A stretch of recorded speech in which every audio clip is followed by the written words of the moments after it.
Okay, so today I'm continuing with this topic of anxiety, fear, and refuge, just kind of grown tendrils. Someone way back there asked that question about fear. I think we've had about 7 or 8 talks off of it, so it was very rich. So at the end of the last talk I did, where I talked about a couple of ways that I look at anxiety or try and deal with it, Venerable said to me that I hadn't talked about who is anxious, so I thought I would look at that a bit today. There's a me sitting here, and then there's you all. And right there, the anxiety begins, because that's not an accurate view of things. And but if you just sit with that and really notice, there's a me, very solid, a bit anxious, whatever is going on, happy, excited, a little sleepy, something. And there's a you, so there's this division. So there's personal territory that I have to protect, that's more important than your territory. It's this idea of some personal space and territory that I'm more interested in. I am in, you are not in. So this bifurcation right away starts this kind of, not so safe. I don't really know what you are going to be doing. I don't even know what me is going to be doing, but I have some sort of sense of control there. So I had this one teacher who always said, practically every time he sat down, he said, give up all personal territory. Give up all personal territory. And it used to just freak me out, like, what is he talking about? And just taking that thought and working with it, give up all personal territory, all the ways we have to have it like this, not like that. I don't want that person at the tea counter when I'm there because I'm coming to get my cup of tea. I don't want to wait, All those little, even teeny inkling kind of things, much less the bigger ones where no one does what you want them to do the way you want. So when we look closer at who the me is, as soon as I ask that question, I get a little distance from my whatever is going on. I get a little distance from the anxiety or whatever. As soon as I say, who is this? And it's almost it's like a little mist, kind of cooling mist that comes on, and it's like, oh, there's a question there. Who is this? And there are many, many ways to meditate on this, and I am absolutely no expert at it at all. So please read and get much more accurate information than this.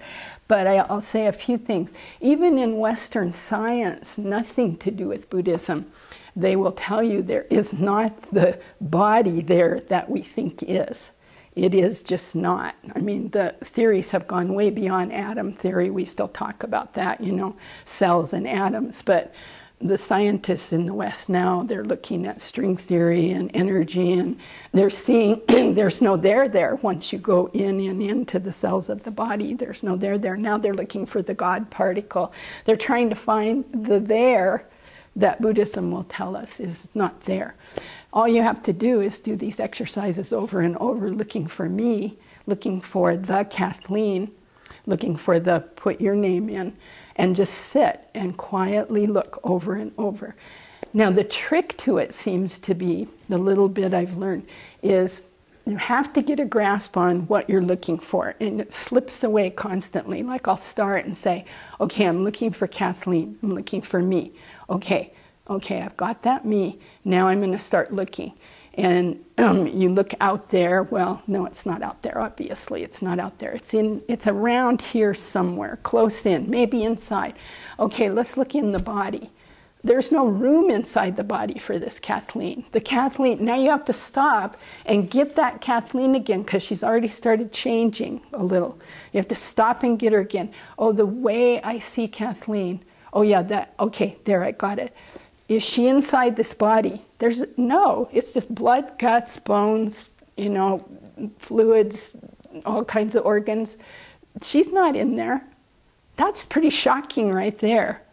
I find that kind of shocking, you know, because I think there's sort of a little homunculus or something in here, a little Kathleen like pulling the levers or something. Not, I could cut open my body and not there. So where did she go? Oh, you have to get her again. Geshe Dorji Damdul said you want to do this meditation till you can call that I in just like a faithful dog. And you can say, I want you here, and you want it there, and you have it clear, and then you can what do you call it? Discombobulate it. Whatever. So you have to be able to call it, and that to me is the trickiest part. I can do that for like about a nanosecond, and then it's all slipped away somewhere. But clearly not in the body. Even Western science will tell you that. You can cut this all up, take it all apart. There's no Kathleen there. Or we can leave it all together and just throw my body down. And if it's just my body, would you say there's Kathleen? No, you'd say, what happened? Where'd she go? You know, there's just this hunk of whatever there. So then we start looking in, you know, where else could it be? Well, the mind, the consciousness. Okay, well, what's that? You know? That's shifting every nanosecond. I forget how many things they say shift in a second. One text I read, the monk said, just imagine 5,000 things shift a second. Just try and imagine that. You know, there are many, many more than that, but just even try to imagine that, like, oh, 5,000 just shifted, oh, 5,000 just shifted, oh, 5,000 just shifted. Mind-boggling. So where's Kathleen in all that? And where did she go? So you can do that with your consciousness, your body, your emotions, the sensations, you know, the sitting on the chair, the inside of your clothes. Try to feel the inside of your clothes. We're feeling those sensations all day long and just blocking them, you know. There's a gazillion sensations from the inside of our clothes. So just go through all of those, and what you'll find, not there. So who's anxious? Now I'm anxious because there's no one there. Yeah, this kind of fear comes. It's like, wait a minute, this can't be true. So there is that kind of clinging thing there. But that is why then we take refuge. Then we take refuge. Then we take refuge. So we have to get reality. It's really difficult for us to do. We've been so trained away from reality. And then on the way, get refuge, because otherwise we will freak out, and we'll, who knows, permanent freak out, whatever, although nothing's permanent. So we're always taking refuge in something. Always, always. My favorite's food, and sitting and talking with friends. But you should identify what your favorites are. Family, you know, whatever. Certain addictions, sleep, you know. So we're always taking refuge in something, but let's start taking refuge in something reliable that never disappoints, and that's the Buddha.